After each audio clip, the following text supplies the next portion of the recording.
Once again, my name is Lord Jamar, here to bring you that real legendary hip hop shit as I do. As a lot of other people can't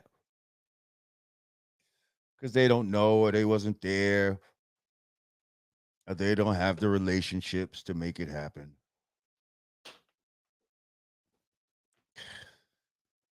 But I do. Give an applause for that. Yeah, I'm happy for this one right here. I've known this brother for quite some time. Shit, I used to literally look up to the brother like figuratively and literally, watching him on the stage at Latin Quarters, looking like a fucking like a stick-up kid on stage. I was like, yo, this is the dude right here. Oh man, we're gonna talk about the first time I seen this man. But anyway, he's in the house right now. I think he beat me to lighten his L. Make sure y'all click out the like buttons. Where's all my moderators? If we got any of my moderators in the house, just make sure y'all in the place to be. Oh, y'all said rage and peace, huh? Thank you. I will listen. I'm wondering, now, should I play or should I wait till he gets here? Because y'all don't even know. I had the privilege of producing a song for this man back in like 2009, I believe it was. Matter of fact, we're going to talk about it. I might even play it at that point. Listen, with no further ado, I want to bring to God. His name is Justice Scientific Law, but you know him as the gangster, Just Ice. Peace. Peace, guy. Peace, eyes. Hold up. Let me give you a proper applause. How you be, guy? Great. Great, dog. Staying away from every motherfucking body. I hear you. Great to see you. Same here, brother. Still looking physically fit as ever, God. Yeah. I make sure I stay in the gym, man. I stay in the gym. That's my hangout. When it's time to hang out, I go to the gym. So, ladies and gentlemen, we're here with the legend, Just Ice. Now, let's get into your history a little bit. You from Brooklyn, New York, correct? Fort Greene, yeah. Fort Greene. Tell me the era. What was it like coming up in Fort Greene in the days that you was coming up in Fort Greene? What was Fort Greene like? And Yo, and also, how did that relate to hip hop as it was introduced to you? well, coming up in Fort Greene back in those days, Wait, God, can you turn your phone to the side? Can you, like like this, lines? No, the landscape mode. Like so, it's or like this, or like this. yeah, yeah. There you go. There you go. There you go. All right. Can you see me? My picture's frozen on here. Hold on. All right. Nah. It's not frozen for us. There we go. There it is. I think it's not still frozen, but you know, you can It see me, should be right? good. Yeah, I see you. Nah, not the big picture's frozen though, but the little picture's still live. Okay, it should. See if I turn, see, I don't know what it is. As soon as I turn it, the shit freezes. Well, Yeah, we can see you. yeah, it freezes. It's not freezing on my side. Huh? I said it's not frozen on my side. All right. So, all right. So, where the hell did I go now? There I go. All right. Fort Greene back in those days and shit. Like that when I came up, it was like I was born and raised there. Really, I was born right there in Brooklyn Hospital, on the corner of what's that? DeKalb and Ashland And Place. Ashland, Huh? that's like Ashland and DeKalb, right? Yeah, Ashland and DeKalb. Yeah, Ashland and DeKalb. I was born right there, and the first spot when I was born, I lived in I think it was 154 Navy Walk. I was a baby then, but You when I got remember when we moved, huh? your fingers on the lens. You holding the phone? Oh, okay. There you go. Hold on. I gotta give you how to work this shit, man. It's like I'm going to the side. Okay, that's better like that. All right. Yeah. Okay. Go. It was like I came up like at 162 Navy Walk, right? And back then it wasn't no hip hop. It was like I was a kid. I mean, I was a kid going to kindergarten, first grade. I used to go to PS 307 in the back of Farragut, Projects, you know. So back then it wasn't no hip hop. It was basically a lot of R&B and soul Disco. music and disco, you know, stuff like that. But when I got introduced to hip hop, correct? This is the 70s, correct? Yeah, this is the early 70s. This is the early 70s. See, when I got to the Bronx, up in I think it was Hunts Point, like in 1975, because my grandmother, she moved to Castle Hill, and all her sisters, they moved up to the Bronx with her. So we would go to Hunts Point to my aunt's house, you know, New Year's Eve, family get together, all of that shit. I had to be like about maybe 8, 9 years old, something like that. And it was like 1975. And it was like, I heard this music. They was playing different music up there than they was playing in Brooklyn. See, in Brooklyn, right, you was hearing shit like Love is the Message and, you know, disco shit. They wasn't playing that up in the Bronx. I mean, not everybody, because believe it or not, back then, it was a lot of people in the Bronx that did not like hip hop. The old people, they called that hibbity bibbity bobbity music. You know? But right. My man, I was a young kid, and they was, you know, it was some people inside my aunt's house playing records. And the first record that I heard that caught my attention was Baby Huey, Listen to Me. I'm like, I ain't never heard this before. Then he started rocking some Isley Brothers, Get Into Something. Then he started rocking the Mexican. Then he started rocking something. Then he started rocking something else. I'm not going to say the name. I don't want nobody to know it. That's my little secret weapon. And it was like I got hooked on it. I mean, the music was like different, and I was going. And let's move up a little bit. When I got into like the 7th grade, I was going to school called PS3 right there on what was it Franklin or Fulton somewhere there. And early in the morning, the kids would get there early and pull the record player out, and they would start playing a little Flashlight by Parliament and Belle Epoque, Miss Broadway, and all that Brooklyn shit.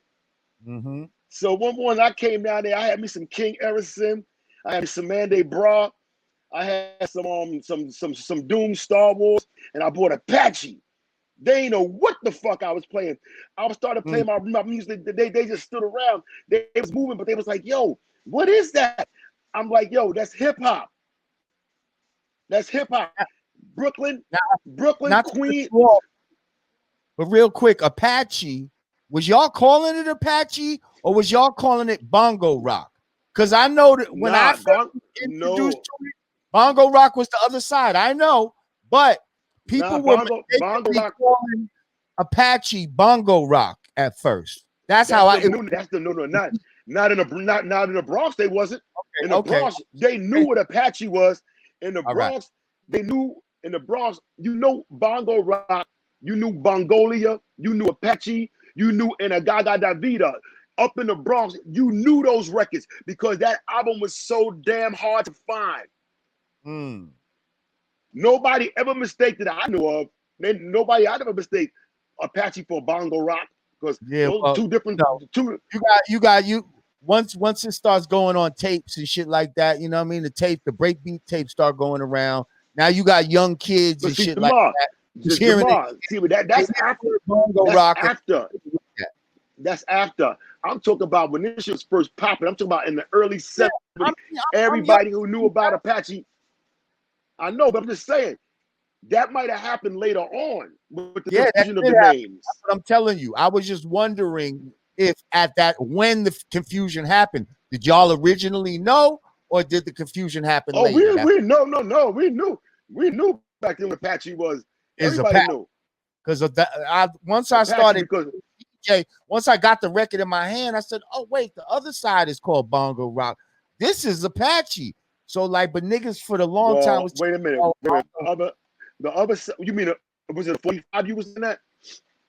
I think we had a 40. I don't. What was? It might have been a big. Like a 12-inch. A 12-inch. Because I know on the original 45 on the MGM label, Michael Viner's Incredible Bongo Band, Bongo Rock is on one side, and on the other side is Bongolia. Apache was never really put on 45 as an original. It was only put on the album. The Incredible Heads, the thing with Michael Viner's Incredible Bongo Band, the silver album, the silver one. Apache was never put on a 45. It was only Bongo Rock and Bongolia. Okay, well, I just took us down the street on some nerd shit. Continue. Well, yeah, I know. Nerd shit. But anyway. But that's information. That's information. Nah, real talk. So you pulled out Apache and all that type of shit out in Brooklyn. You pulling out the Bronx music out in Brooklyn, cracking niggas' heads open. I'm in the 7th grade doing this. 7th grade. Right, and niggas was like, "Oh shit, what the fuck?" They know what the fuck it was. Right. They know what it was. But that's just proud to have something. Everybody want to be like everybody else. He was proud to have something that niggas didn't have. Am I correct? Yeah, of course. Because to be honest, man, I used to hate Love Is the Message. Man.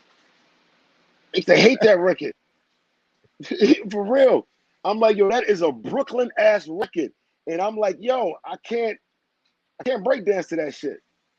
Can't break dance. If I couldn't break dance to it, like it made no sense listening to it. It's like just putting on the radio here and records on the radio and shit. I don't know. That wasn't me back then. What pulled you into hip hop first? Breakdancing, DJing, and what facet? DJing.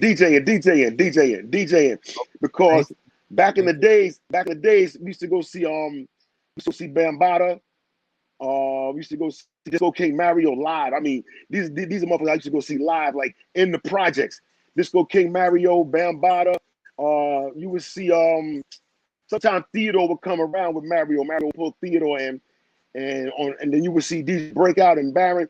These are people that people only hear about nowadays, but I used to actually see them in the park doing their thing. It was no clubs or no shit like that. If anything, it was parks and high school gyms on Fridays. Right. 123, 131. Some like 167. Actual high schools.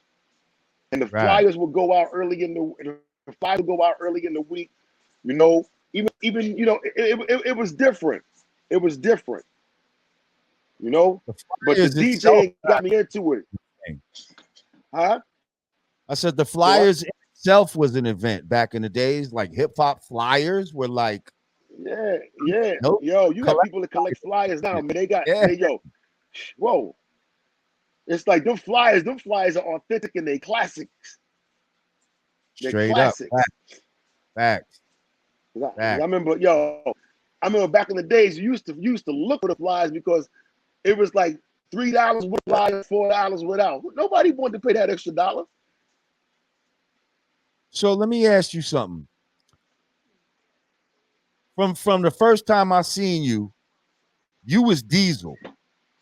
So when the fuck did you start working out? Like when did you get into working out and was like, fuck that, I'm gonna be cock D out this bitch? Well, I got locked up. My first time I got locked up, I was like about 13.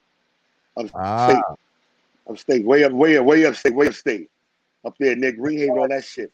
And the first day I went there, I'd never seen so many big 13-year-old motherfuckers in my life. I'm like, these niggas ain't kicking my ass. Right. So I did. I do. I put my clothes down. Got situated. I went straight to the fucking gym. And ever since that day, I've been working out. Ever since I was 13. Wow. I mean, I never really did it to get cock diesel because that wasn't my plan. My plan was just to get strong. You know, right. The bigness just came with the shit. How to this soon day, results? Like how fast was it? Like you started at 13. How fast was it before you was like, yo, this shit is like I'm starting to look like before these. I was 14. Because I was up there for like about 2 or 3 years. So before I was 14, I noticed the difference, and so did they. Right. See, what I did was I was smart. I used to hang out with the biggest niggas in there.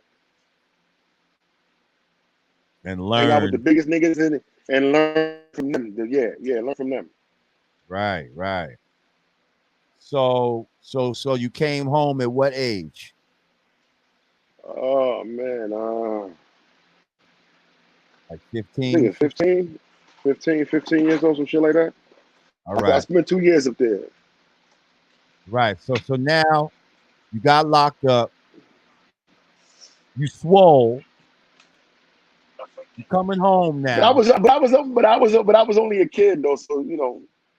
Yeah, but I feel like that gotta kind of put a little, a little energy in you. First of all, did you get knowledge yourself while you was locked up at that point? Yeah. That's when Justice Scientific. Well, not Justice Scientific. I had another name. It was like one of those down the block around the corner names. Yeah. one of them real. I'm like, nah, I gotta get rid of this shit. Remember when the they super go down the block? Huh? Oh, remember the super long names, God? Yo, God, my name be Justice Scientific, Universal, down the block, around the corner to the, By the time the brother finished telling you his name, you hungry and shit. You want to go somewhere and eat. Right. So I just cut that shit down to Justice Scientific, and I got my arm, I got my tattoo up there and everything. I still get this tattoo touched up, make sure it stay fresh, and that's so why I got supreme knowledge of self. You got you a jail tattoo. You got you a jail tattoo. Nah, man, it's like this. I don't know. Can you see this shit? Oh, okay. It's like that. Okay. And where'd you get that at? So you got that up north? When I was locked up, when I was like 13. Right, and that's what I'm saying. So somebody in jail did that? Well, it wasn't jail, motherfucker. We wasn't behind no bars and shit. We was we had our own rooms. Nigga, you couldn't go home if you wanted to. You couldn't just go home. Yes, you can. Whoa, stop. Yes, you could. Let me tell you this part. We were so far up there. We were so far up there. Them niggas left the gates wide the fuck open and dared you to walk out. What they say? They got the gun line. What the fuck? Nah, that's it. Yo, on a bright sunny day, the trees were so thick on the road that it blocked the sun. Oh wow! They left the gates wide open. Right. They left the gates wide open. They dared you to fucking leave. They knew as soon as you leave and walk a half a mile, your ass is coming right back. Crying. Unless you Grizzly Adams and you know some shit. Unless you got some. I'll never forget that place either. I'll never forget that place. Wow. Well, all right. Well, you know what I mean. So you got you an up north tattoo, baby. You got you a tattoo at school. Yeah. Gladiator school. Right. So you came home. When did you start emceeing? And how long? I was emceeing before I even went upstate, man. I started writing. I got my first rhyme. I got my first rhyme when I was like about, very young. I paid $3 for it. my man Glenn, man. This motherfucker, he used to be. He knew how to write rhymes but he couldn't rhyme. He didn't have the rhythm. So he used to write the dopest rhymes, but he would say them like he was like just talking, and you'd be like, wow. So one day I said, yo, Glenn, man, write me a rhyme. I had to be, I was still in public school. Right. I was still in public school. No, not public school, middle school. I was just coming into middle school for 6th grade. So he was like, and he knew that I did chores on Saturday because it's like back then in Castile, everybody knew everybody. The mothers knew the grandmothers, and all the kids knew the kids. So he knew on Saturdays I had to do my chores in the house. And you know, after you do your chores, you get your allowance. So my allowance was $3 back then. So I said, Glenn, write me a rhyme. And he said, cool, how much money you got? I said, I got $3. I just got $3. He said, yo, give me the $. I said, you motherfucker, you gonna take my allowance. I said, you taking my allowance? He said, you want this rhyme? Yo, he went home and wrote me a dope rhyme. And yo, to this day, I can't remember the rhyme because it was with a different name, but I kid you not, yo, Jamar, I could call Glenn up right now. He could spit that rhyme. That bugged me out. I spoke to Glenn like about 2 years ago. He was like, yo, Josh, you want to hear something? I said, what? He started saying, I said, wait a minute, that's my old rhyme. I said, you still remember that shit? And he's older than me. Well, hey, don't smoke no weed, huh? Don't be letting them spit that shit. You paid for that motherfucker. That's yours. Nah. Glenn don't rhyme. Glenn is that nigga. Glenn is totally different shit. You paid your hard-earned $3. I said you paid your hard-earned $3, God. Shit, that's rhyme. That's funny as fuck. Yeah, that's how that shit started. That's my very first rhyme. Then after that, I just started writing my own. I'm like, I can't afford this nigga. So I can't afford this $3 every time I want to rhyme.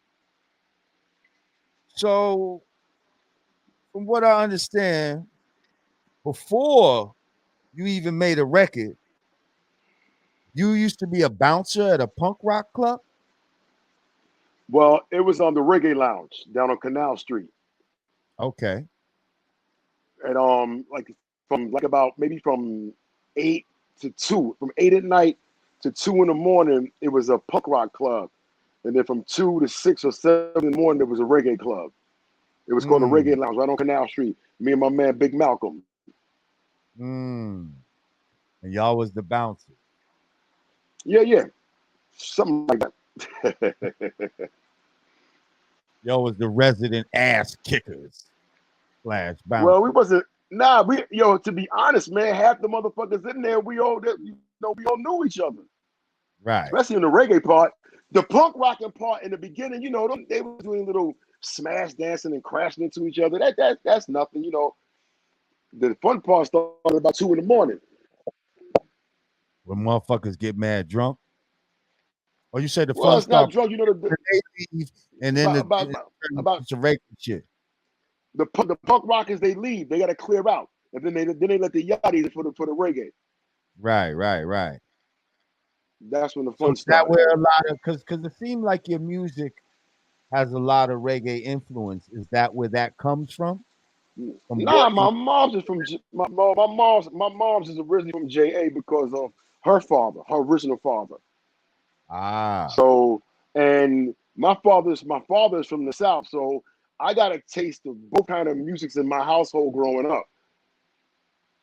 But to be honest, me growing up in the 70s, all I wanted to hear was motherfucking Jackson 5. That's I ain't give a fuck about nothing else.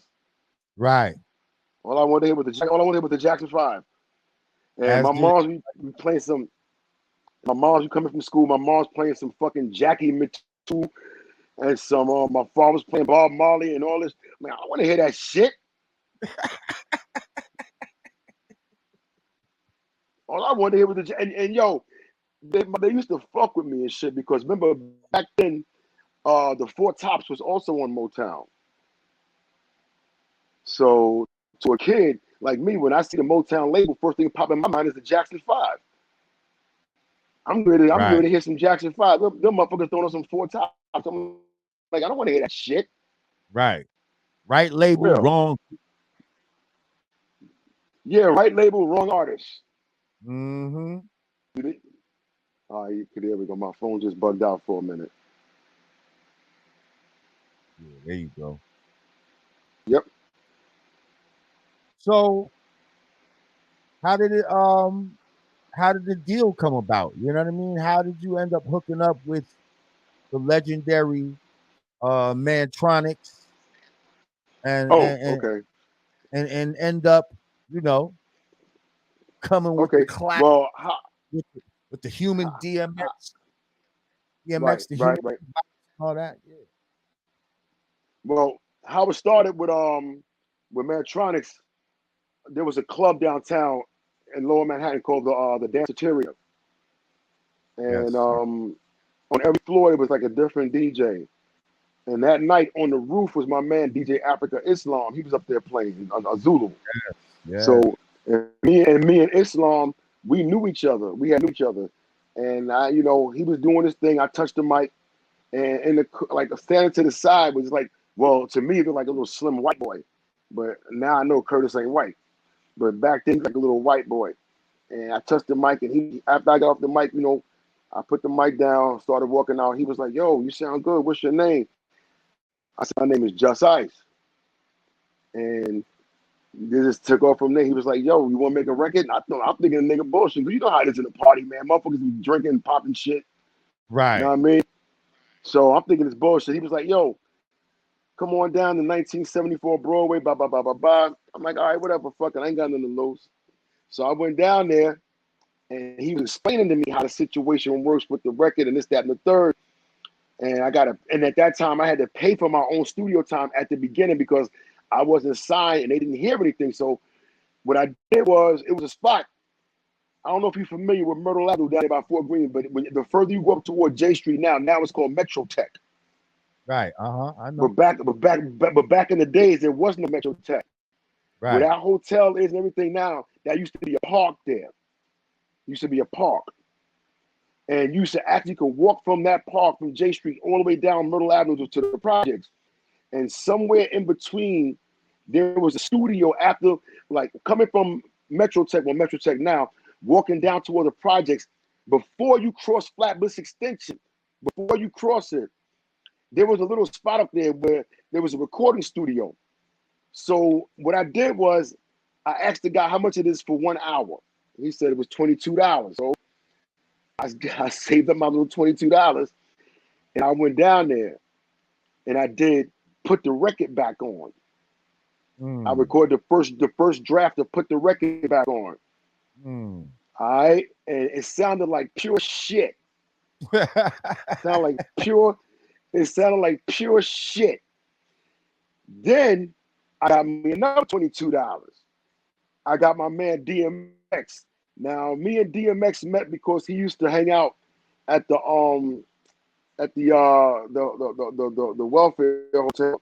Him, Biz, everybody lived there. Everybody lived there at one time. And I met him over there. And he started beatboxing, I started rhyming, and that clicked. So we used to meet up like every morning at J Street and Myrtle Avenue and just go to the park and practice. Mm. And just practice Latoya every morning. One morning I said, "Yo, you ready to go in the studio?" I'm like, "Yeah, get that nigga that $22." We went in there, we laid down Latoya. Sound like shit. Sound like straight up ass. Was it the studio Yo, or what the fuck? but check it out. I took that shit back to Mantronix. He was like, "Yo, this got potential."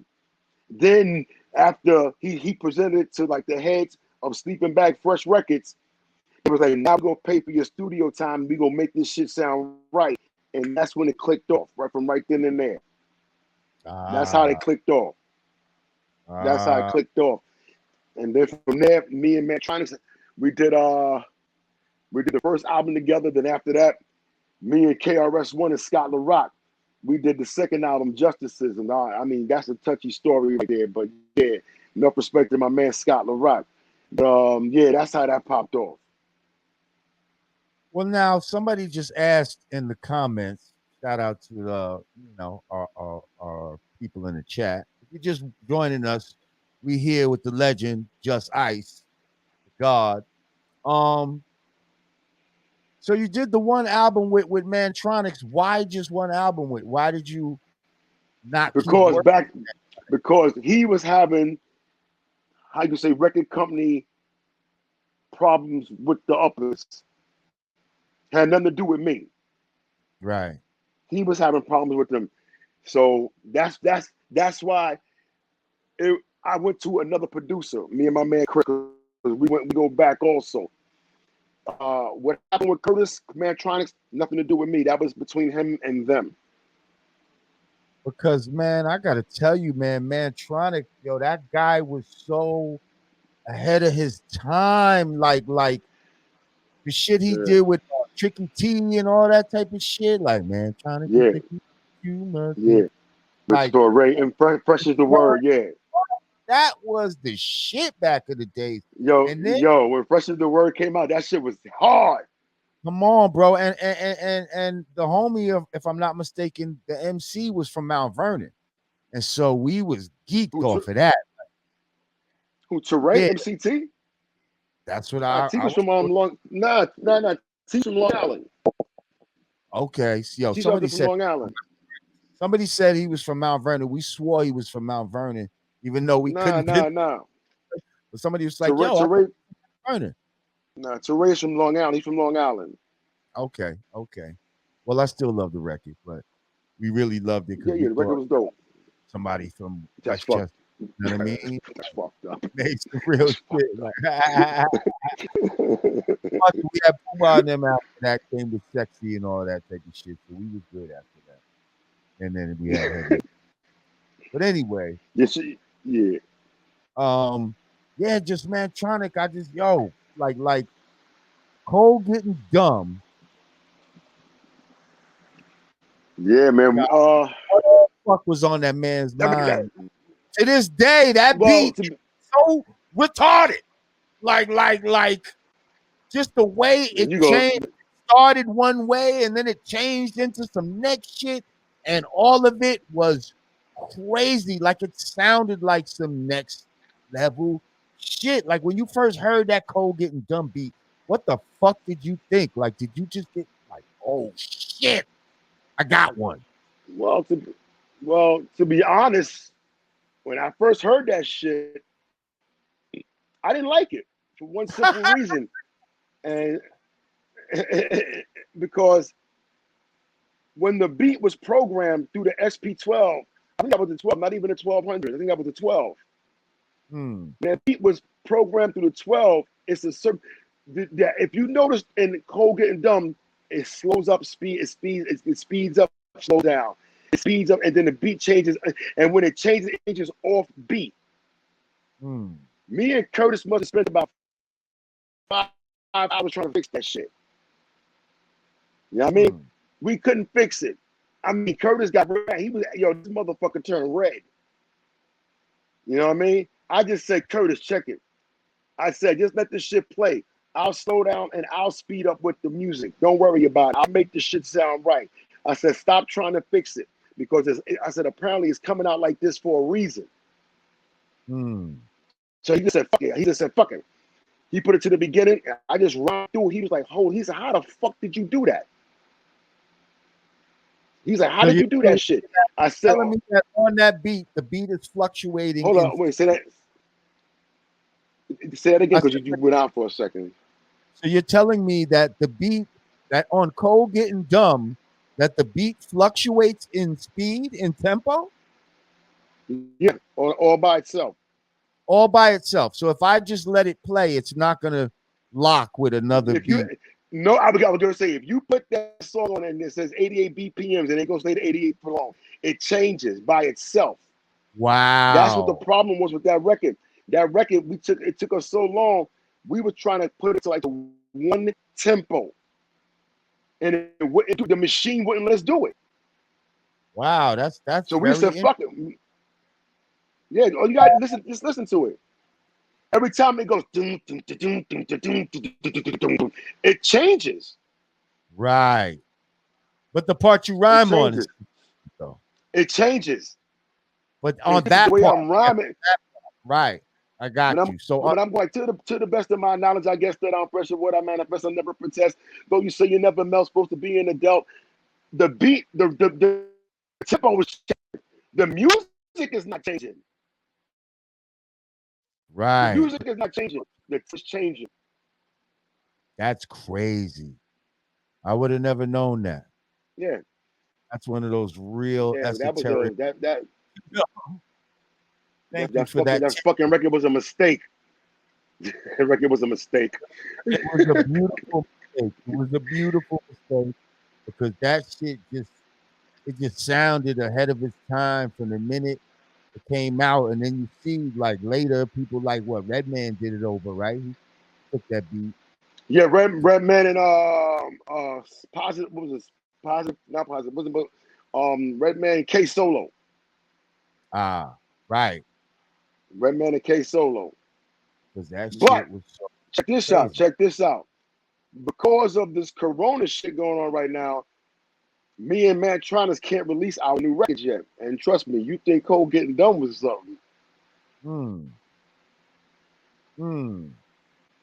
we got my man Cash Money on this one. Sound like Cole getting dumb a little bit. So now, hang on. I want to stay at this time frame, right? Because first of all, this is when I get introduced to you, and for me, you just represented everything that I wanted to be at that time. Like, you know what I mean? Like you was a rapper. You was God body. You was MC, not a rapper.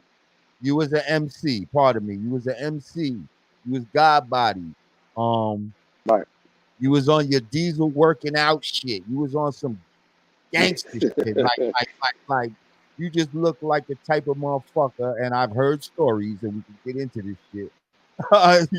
You look like the type of motherfucker. I know yeah, I know those stories coming up. I know they're coming up, Jamar. I know they're coming up.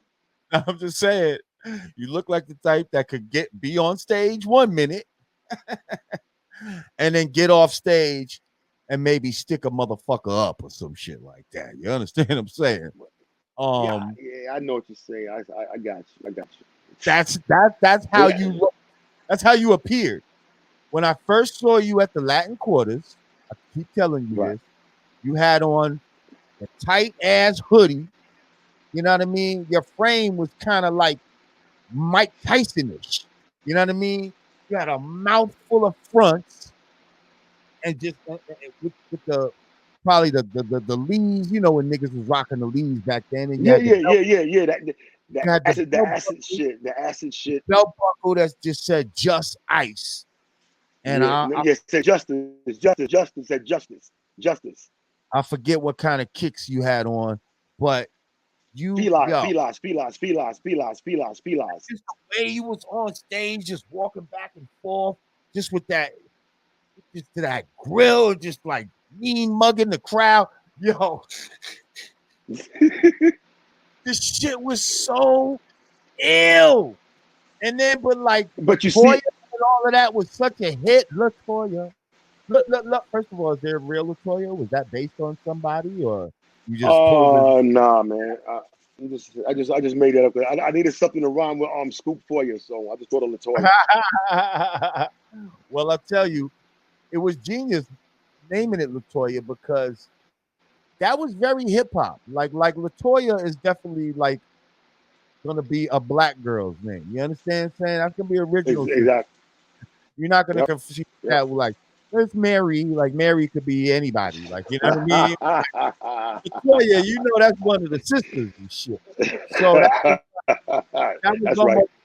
Shouting out the type of broad that you would meet at the Quarters. You understand what I'm saying? One of those big door knocker ass. Yep. They be having names like Latoya. You know what I mean? Yes, sir. So that's right. Was like perfect for the time that we was in, right in that moment. Just to name it that. And then the whole beatbox, you know, that was like a thing at that time. Like, you know what I mean? Like Who else? Well, like The Fat Dougie, Boys, Dougie, like no. If it Slick Rick wasn't and for Doug, Dougie Fresh, right? if it wasn't for Dougie Fresh and Slick, yo, them two brothers, when you see them on stage, yo, I'll be like, yo, I'm so glad they made that record Lottie Dottie. I'm so Yes, glad because I heard Lottie Dottie before it was even a record, when it was just on a cassette. I heard it too. When it was on cassette. Do it. I seen them do it before it was a record. I seen them Yeah, me perform too. it before it was a record. Yeah. And I was like, and I tell every time I see Doug, I say every time I see Doug, I'll be like, yo, brother, thank you. I thank him. I said, if it wasn't for you, I wouldn't have came up with the idea of Latoya. Because Right. just the beatbox concept. Right. And I'm like, yo, that's different.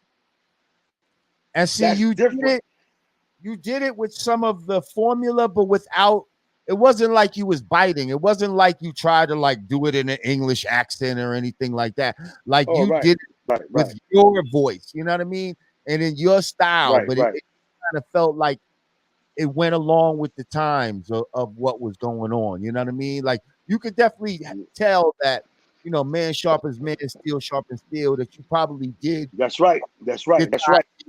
From a Lottie Dottie or whatever the case may be, but you just somehow created your own thing with your own sound, and the shit was dope as fuck, and the streets was loving it at the time, man.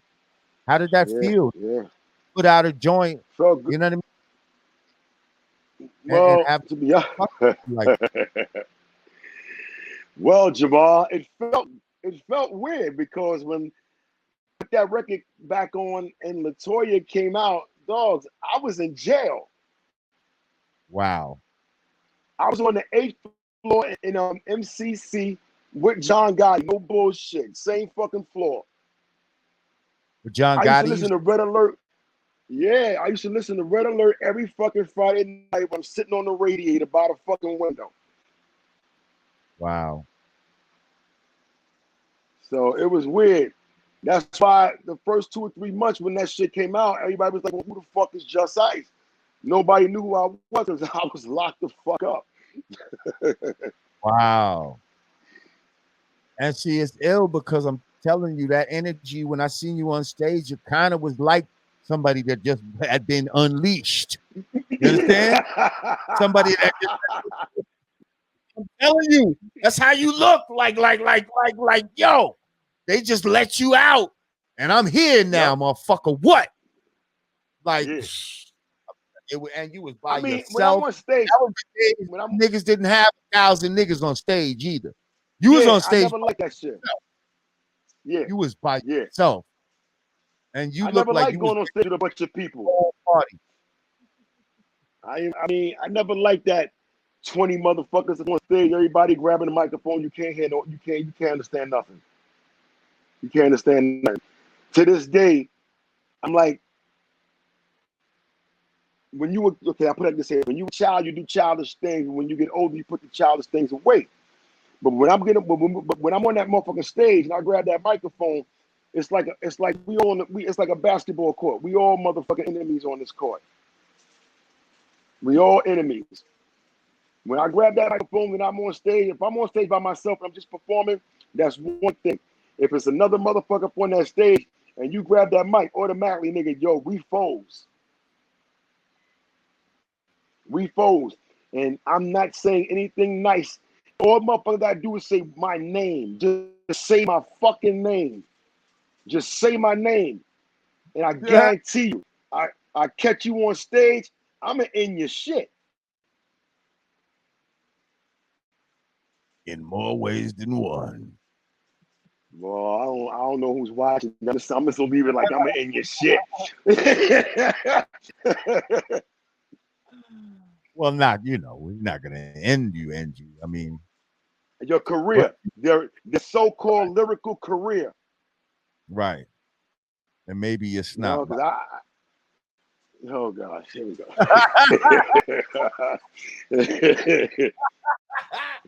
Maybe your snot box if you're not fucking careful.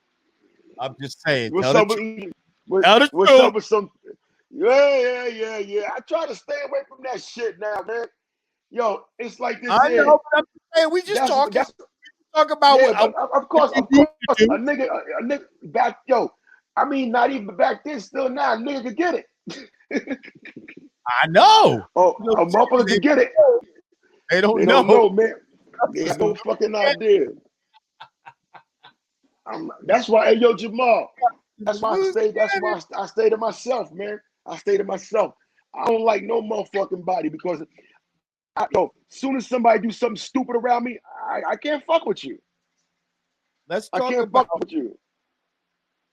Let's talk about some of the intimidation stories I've heard. Oh boy, come on, man. My dinner getting cold, man. It's just fun. Come on, just indulge me a little bit. So I heard about a story. I heard a about the story Beastie Boys. you were in a limo with the Beastie Boys, and they were fucking terrified. Well, they were scared to be honest, from New York to Philly or some shit like that. It was a ride. No, I think it was Baltimore. It was Baltimore. Oh, worse, even worse. Baltimore. Further with you. So from New York, yeah. To Baltimore. But yeah, it was kind of crazy. I remember that day because it was like I think he was going to. It was some kind of show he was going to. It was me.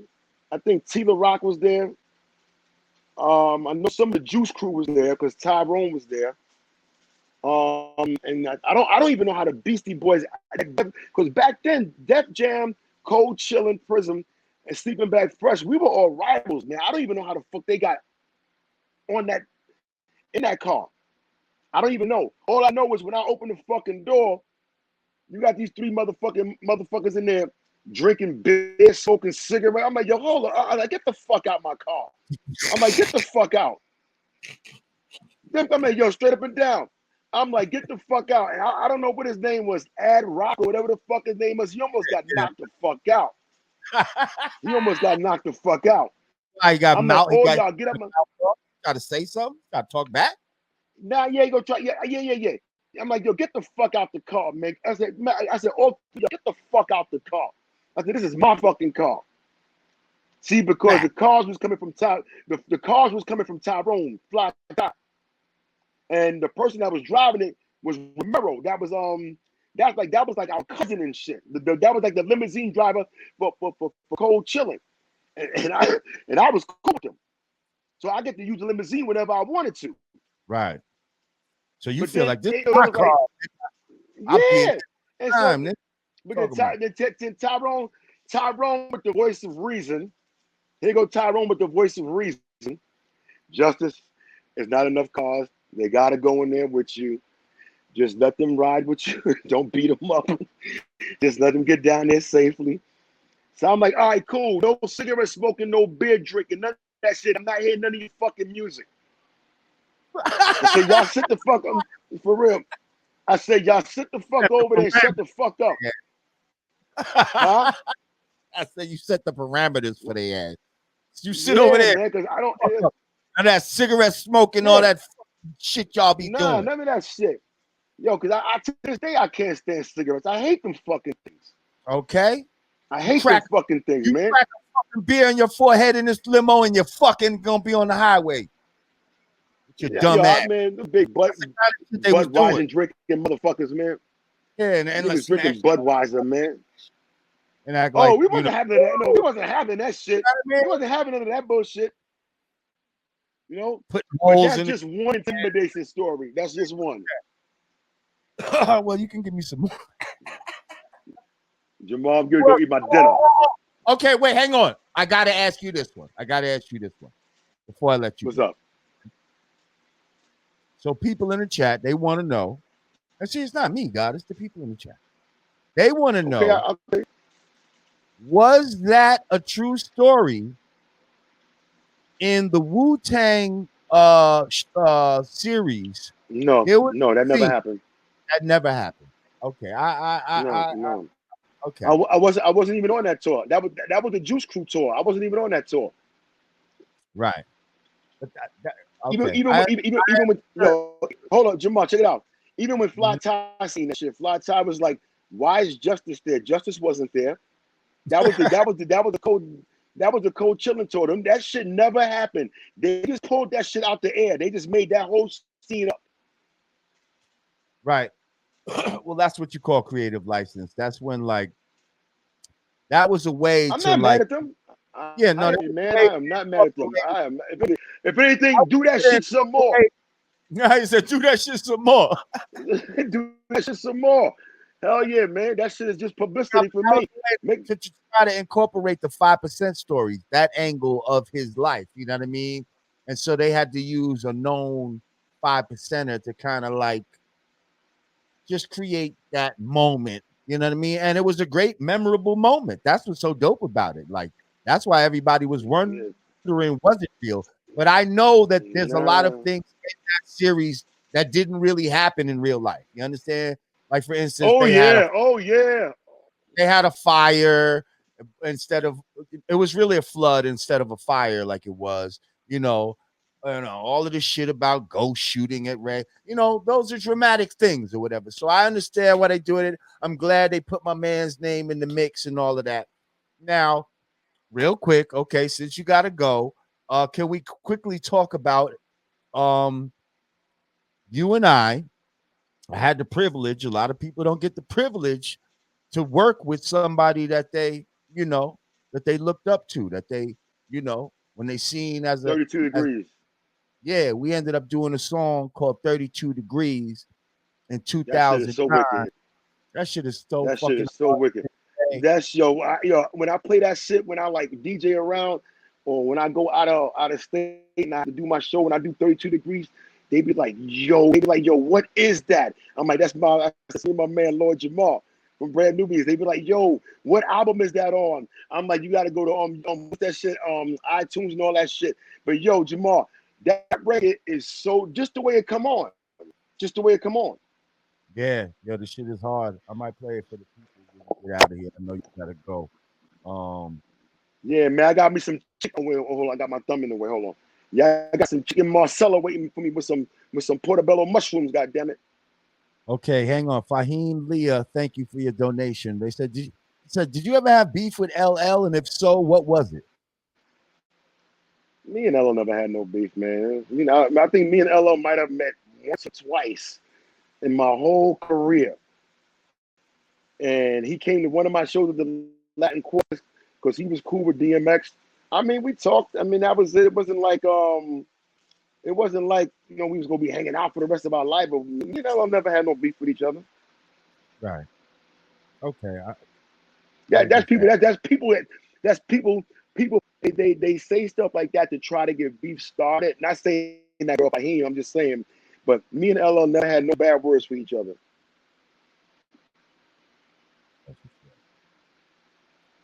Well, listen, God, I appreciate you coming through. Legend in the game. People love you. Been an honor, definitely, to work. As soon as this COVID shit is over, y'all gonna hear some new. Yeah, well, whatever you have, we're gonna do it again. But yeah, you know what I mean. You're a friend to the Godcast, so whatever you have, you just come up here and shit. If you can bring Mantronix along, that'd even be dope as fuck as well. Yeah, God. I can't wait for this COVID shit to be over though. I know, man. But, on some bullshit, but it's not gonna be over by taking no vaccine. Nah, I ain't fucking with no vaccine, man. I ain't taking that shit. Nah. Sure. Come on, man. I'm God, man. Yo, Jamar, I'm God, man. Right. I'm not taking that shit. I got melanin. I got melanin. I have original melanin in my ass. That's right. Let them know, God. You got melanin. That's our vaccine. That's my vaccine right there, man. Yo, God, all right, but yo, Jamar, man, it was lovely talking with you, man. No doubt, God. I only do it for certain people and shit. I only do it for certain people, and you are one of the certain people. I appreciate you, God. No doubt. Word is bond, God. Same here, man. I'm gonna eat my food now, man. All right, God. I'm gonna say peace to the audience. Peace to the audience, peace to the gods and nurse, peace to the whole universe. If you don't come last, you definitely come first. You know what I mean? Peace.